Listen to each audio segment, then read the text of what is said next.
angels waging war in the unseen realm. Global events fulfilling biblical prophecy. Eternal life. What lies beyond mortality? From analyzing the paranormal from a biblical worldview to the discussion of cutting-edge science and technology, conspiracy, discovery, special investigative reports.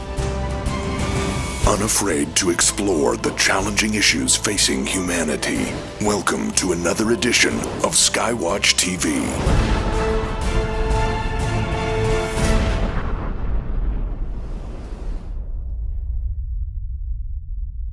Demon possession is a real phenomenon, but that's not something we often hear from credentialed scholars, especially not credentialed scholars from mainline Protestant denominations.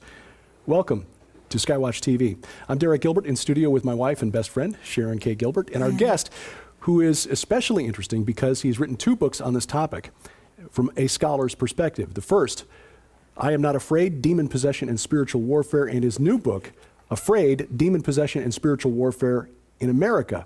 It is our honor to welcome to the program the Reverend Dr. Robert Bennett. Well, thank you very much. It's wonderful to be here with you finally. I've followed you for so long over the podcast, and it's good to be here with both of you. And you still came here, didn't you? I did. I've been looking forward to it. The books that you've written get into, especially the first book, is really a scholarly look. The new book is more of an introductory level. Would that be a fair way to I think that's a good way to look at it. The first book comes out of the dissertation, rewriting of my PhD dissertation, whereas the second book kind of gets into the nuts and the bolts of, okay, how does this look in the United States? What are real problems that people are dealing with, and what are the answers for these problems? Okay, well, you again, the first book came out of your doctoral dissertation. You currently serve as professor of missiology and international missions specialist at Concordia Theological Seminary in Fort Wayne. Why this topic for your dissertation? I completely fell into it. It was not planned in any way. I decided to work on the PhD in missiology as a number of other professors encouraged me to do so. I needed something to study, and it just so happens I had good friends in Madagascar who asked me there to come and dedicate a building we were providing for an orphanage. And when I got there, I noticed that particular church body has a very large growth. There are about 5 million members of the Lutheran Church in Madagascar. Wow. And about half of the country itself is still animistic, so they're still living with the traditional religions, worshiping, venerating their ancestors and other spirits. And it turns out, I said, well, I'm going to study conversion. What's taking place? How are these people becoming Christians? And when I started actually doing the research and the study, it turns out that exorcism was a very big part of the conversion of these people who are coming out of this animistic religion and becoming Christians. The reason for that is, in those animistic religions, they don't believe in demons necessarily. They think they're talking to the long-lost ancestors or kingly figures, and so they're actually seeking to be possessed by these spiritual entities, because they think, if I'm possessed, I'll have the ability to read fortunes or know what herbs to use for healing, and so they're actively trying to be possessed.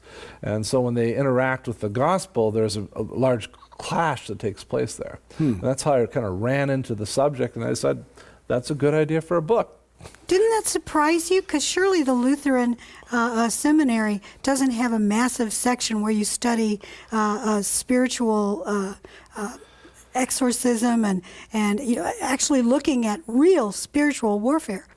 Yeah, or exactly. Do they? No, they don't. They don't at all. I wasn't raised Lutheran, Sure. so I really don't know. No, they don't at all. And most men that I went through the seminary with, we would ask our professors about these topics. Not that we wanted an in-depth understanding, but just they're part of the Bible. And so what do? We run into these various circumstances. And really, we could not get an answer. There was not an answer to be had. There was not a particular book that anybody could say, this book here, start here, move on to this next one. Although we have lots of resources that were spread over books over the last 500 years, it was little pieces and little books. And so that's when I started studying this, I thought, well, it's about time somebody writes a book and has it available for men who are studying in our seminary, and then made a little bit of change to it to make it more open to everyone who's interested in the topic. Now, too. what was your view of the phenomenon, demon possession, and the rite of exorcism when you first went to Madagascar, and was there something that occurred while you were there that changed your worldview? Sure. I always believed in the reality of these things, the possibility of these things, but I'd never encountered anything. And I grew up as a part of this American Western culture, a very scientific thought pattern, more of the Enlightenment way of viewing things. And so I accepted the reality of this because it was biblical, but I just had no interaction with it. And every time I've asked anybody about it in my circles, they didn't have any interaction with it either. So when I was in Madagascar doing their research, happened to go to one of their mass events. They have these events there in the summer to basically the Christians who now become Christians. In the summer months is when they have their major pagan festivals. And there's a real draw on the Christians to interact with these pagan festivals because their family who are attached to it. So the church puts on these alternate events during the summer for the Christians. And usually there's 10, 12,000 people at these particular events. And in Madagascar, they have this interesting way of looking at the spiritual world. They understand this is real, it's around them. And so they do a mass exorcism of place. Now, we've always had these type of rituals in our church bodies here in the U.S. We used to call them dedication of a building or a house blessing or something like that. But they would do this mass exorcism of the location. And if anything was found there, if there were any demon-possessed people, then they would move to a specific exorcism of the individuals. Well, most of the time, there's not, because it's just Christians who are gathered there. At this particular event, however, because it was so large, some of the people from the villages started to come and sit along the sides and watch the event. These were the people who were interacting with the spirits in the traditional religions. And so when they started their mass exorcism of the location, just basically trying to purify the area before they started their services, one particular lady who happened to be sitting at my feet, talk about divine providence a bit, started to scream and wail when they started to say, "Begone in the name of Jesus." And I had this little camera that had a video function back in the old day before we had all the technology that we have now. And I started to videotape this exorcism of this individual. And I have it available. It's on YouTube and people can find it in places like that. So that's the first time I saw something like this. And at first I thought, well, this must be fake. Because obviously I'm here from a different country and I'm studying things. So they probably set me up. Let's put one over on the American. Yeah. But the problem is originally where they told me to stand, I couldn't get a good view with my camera.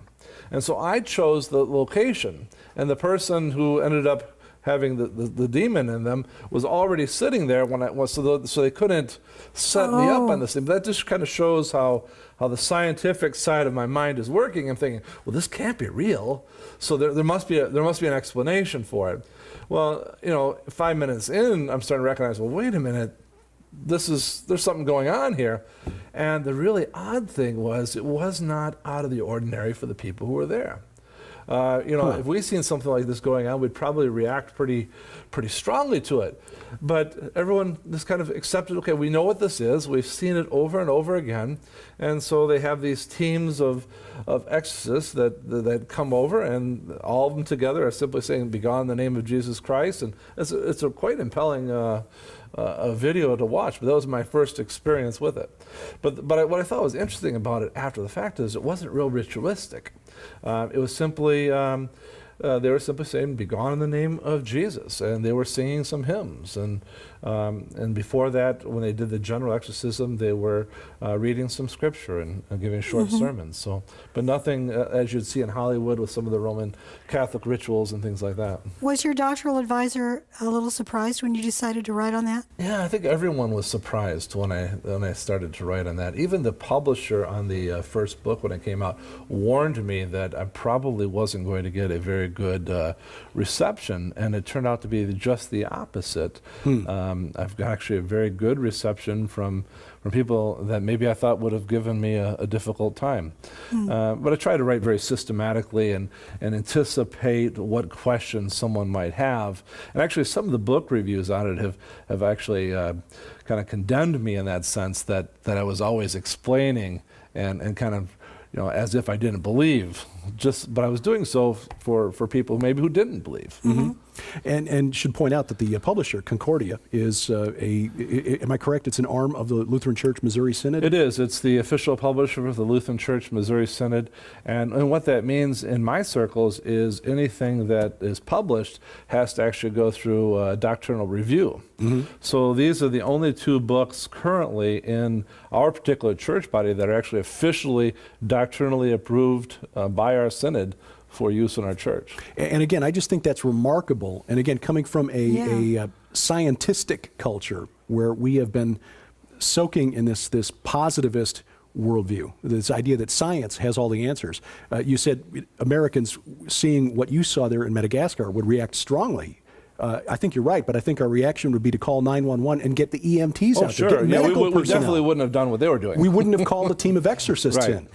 So your first book is a very scholarly approach, and where you examine the stories, the accounts in Madagascar, and then back it up with a systematic look at the theology, predominantly Lutheran theologians, but tying that into the Bible. Where do they draw the biblical support for the beliefs that these theologians, the great theologians of the past, have what confirmed their belief that this is actually a real phenomenon? But again, coming from this Western scientific worldview, how did this reshape your view of the spirit realm, seeing that event and then talking to the church there and realizing for these people this is just another day? It was quite a transition at first, because I had to really kind of rethink of how I viewed the world around me.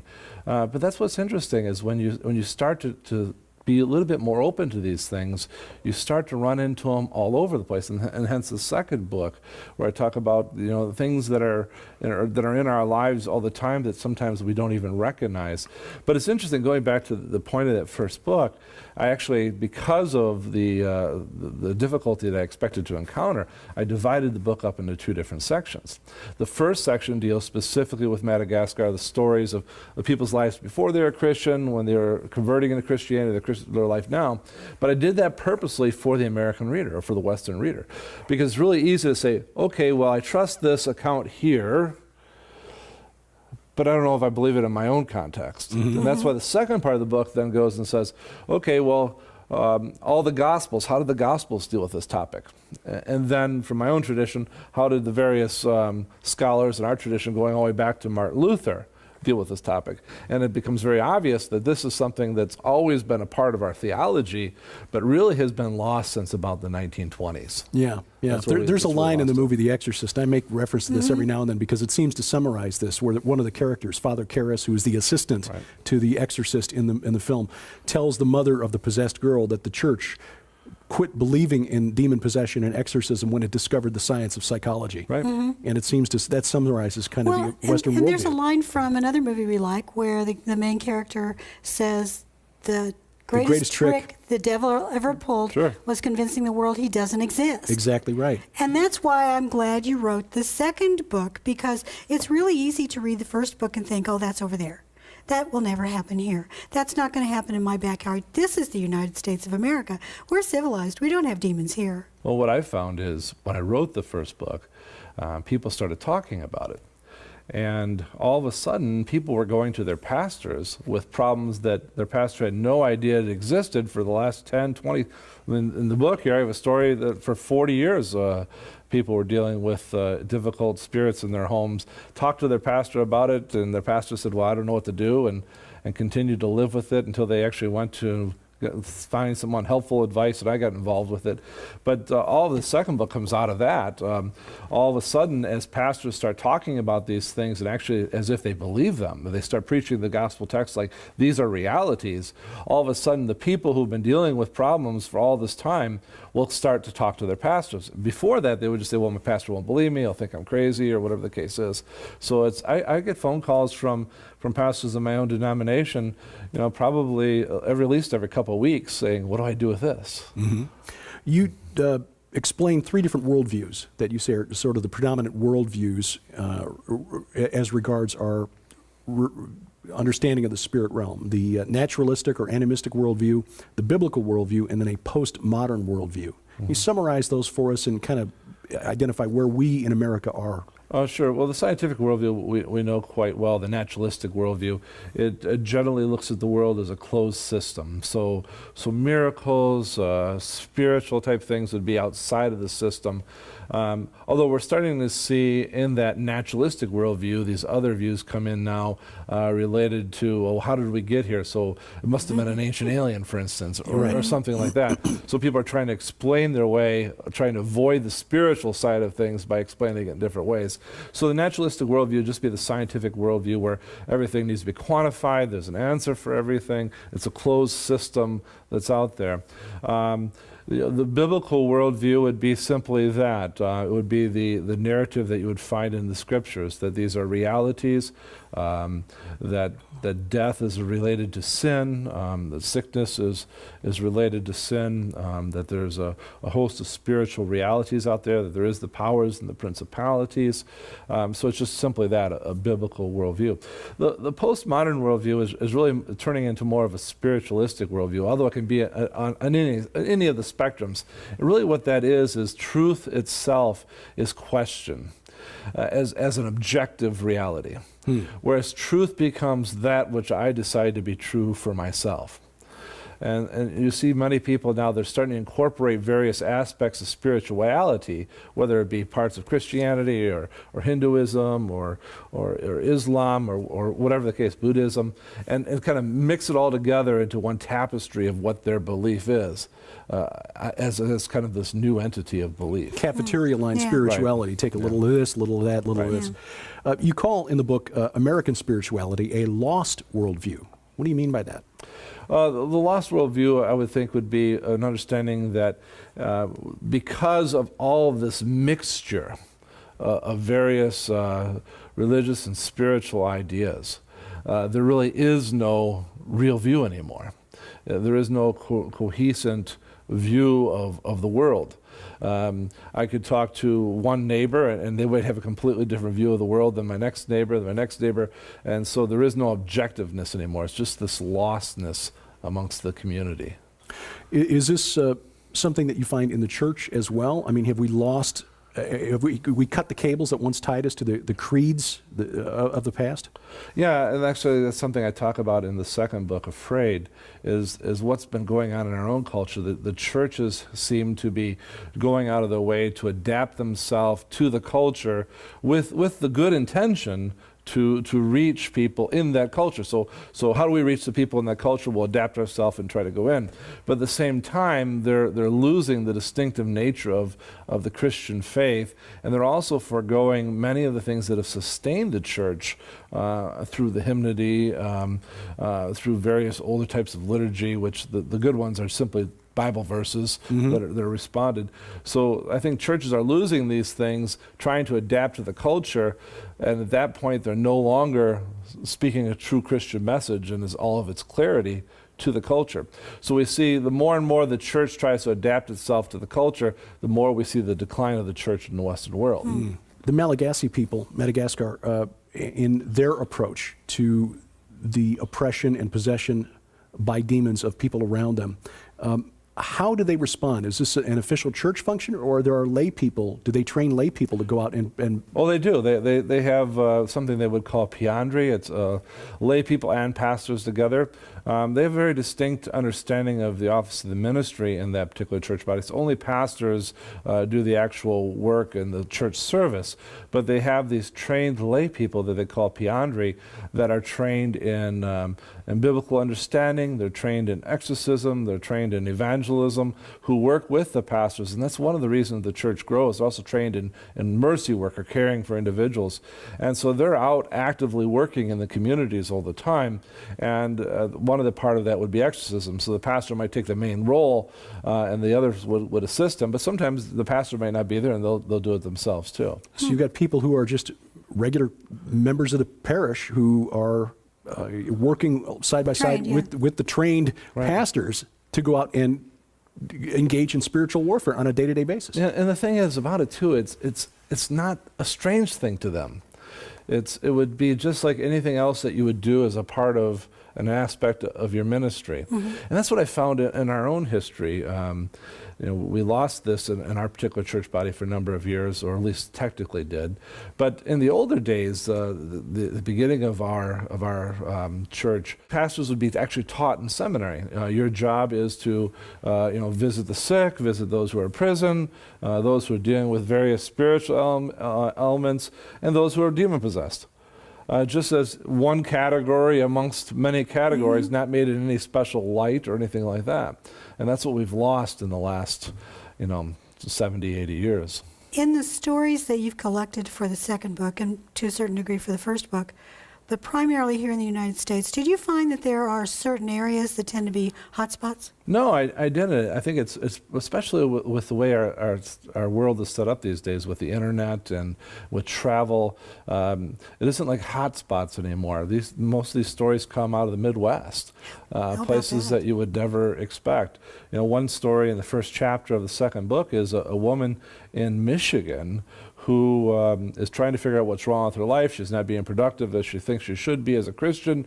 And so she actually, she doesn't realize this, but she finds a voodoo priest, a little Haiti in Miami, and flies him up all the way to Michigan to do the various rituals in her house so she could get the spirit of blessing.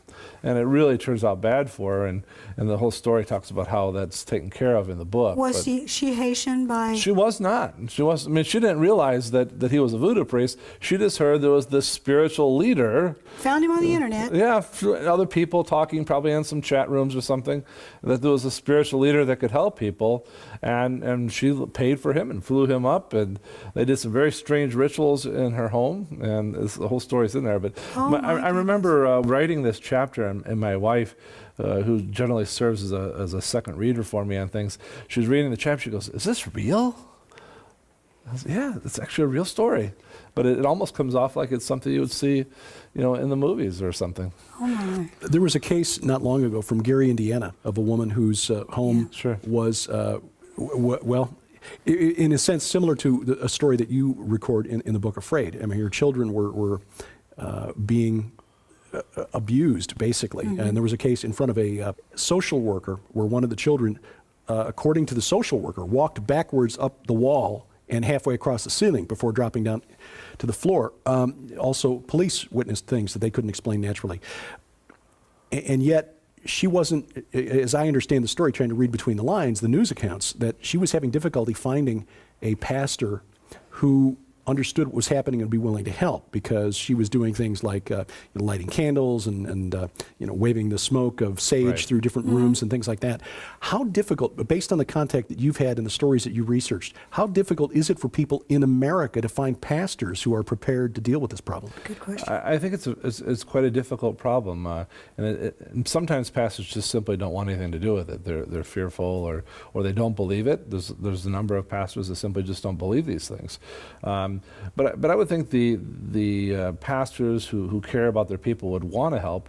It's just in most cases they've not had any type of training or instruction on what to do, and that was my hope of the second book here is while it's written for lay people indeed, that pastors could say, okay, well, how would I handle this particular situation? And that's why there's so many case studies in there of step by step how the issues are dealt with. So does this go back to the seminaries? They're just failing to address the spiritual aspect? They are. And it's interesting, in the first book, I quote author Helmut Thielich, who gives 3 reasons. Let's see if I can remember them from memory, but if I remember properly, the one is these things just aren't simply acceptable in academic speak. If you're an academic and you start speaking about these things, well then obviously you're not a true academic. And so in any institution, no matter where you find yourself, those who teach, those who are professors, they want to appear to be academics. So it's difficult. It's really no different than it would be in a general workplace. To tell somebody about your faith is sometimes kind of scary, because how are they going to look at you? They'll look at you different now. So that's one of the reasons that Thielke mentioned.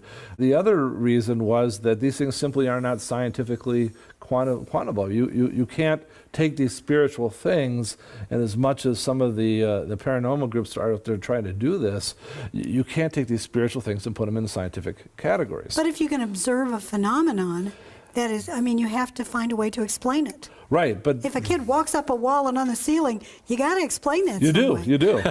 But that's why people are staying away from it. And the third one is very unpolitically correct, but I think he's right. The example he uses is, stupidity does not understand the stupid, just as evil doesn't understand evil. If you speak to an evil person, they probably don't view themselves as evil.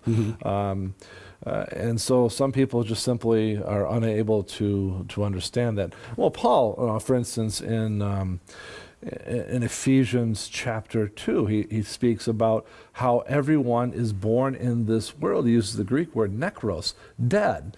But he talks about them being walking around dead people. So we're all born spiritually dead, and it takes that miracle of God through His Word to actually bring faith and to allow us to understand these spiritual things. And I think that's Thielke's the third point there is, evil doesn't understand itself to be evil. Dead things don't understand themselves to be dead. We'd like to make these books available to you because these are excellent reference resources for you, and also to share with friends, perhaps even share with your pastor. Dr. Robert Bennett's two books, the first book, Afraid, Demon Possession and Spiritual Warfare, and the second book, or rather, I Am Not Afraid. The second book is Afraid, Demon Possession and Spiritual Warfare in America. These two books for $39.99 plus shipping and handling. But when you buy those two books, we will add a book that actually cites Dr. Bennett's first book as part of the source material, and that is Chris Putnam's excellent book, Supernatural Worldview. All three of those books for you for $39.99 from Skywatch TV. You'll find the deal online at skywatchtvstore.com. In our next conversation, Dr. Bennett, I want to talk about how certain elements of certain practices that we sort of take for granted in church services actually have an exorcistic function, and that we as Christians should be essentially performing exorcisms almost every single day without even realizing it. Dr. Robert Bennett, the author of I Am Not Afraid and Afraid, and we'll continue this conversation next week here on Skywatch TV. We thank you for watching as we keep watch. For Sharon Gilbert, I'm Derek Gilbert, and this is Skywatch TV.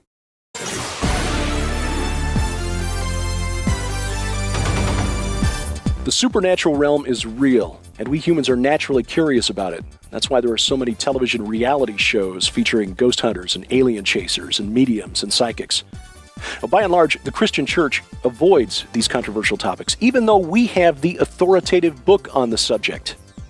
That's our mission at Skywatch TV, is to address issues of the paranormal and the supernatural from a Christian, a biblical perspective. But we depend on your support to do it.